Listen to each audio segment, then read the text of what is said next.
Hello, my name is Tommy and I am one of the new reporters for TNTV News.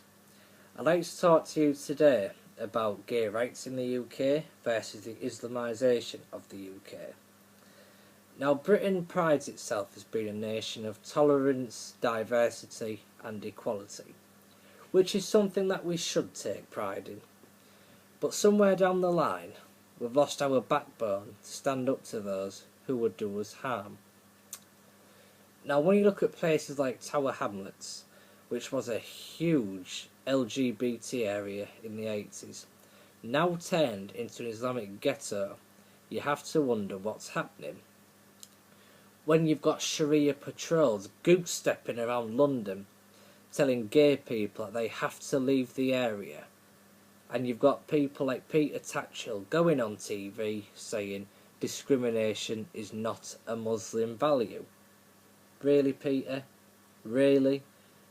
He also says that Muslims and LGBT people share a parallel experience of prejudice and bigotry.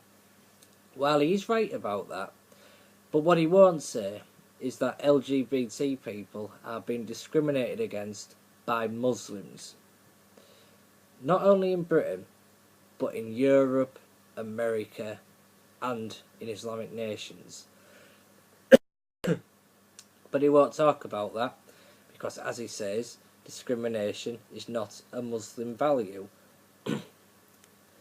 Now, a few weeks before the Orlando attack, which saw 49 innocent lives brutally taken away by an ISIS supporter, a Muslim imam from Manchester visited Orlando and said the kindest thing to do to gay people is to kill them.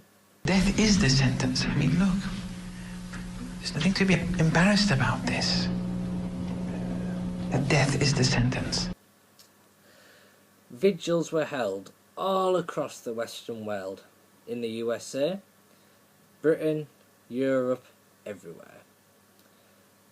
But in America, Black Lives Matter activists made it all about them.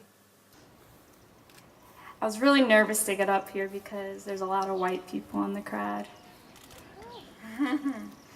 And that wasn't a joke.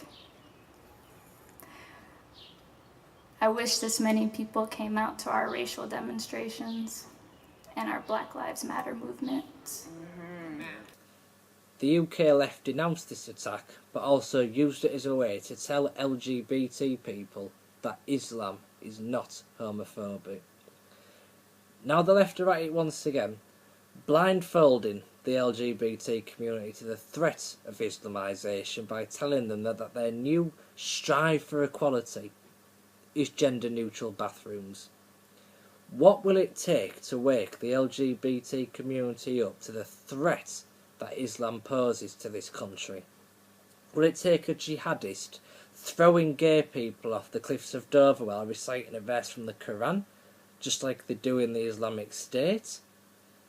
If, like me, you are one of those LGBT people who see the threat that Islamisation, Islamism and Sharia pose to this country, I'd like to invite you to a rally which is set to take place in Manchester on the 10th of June.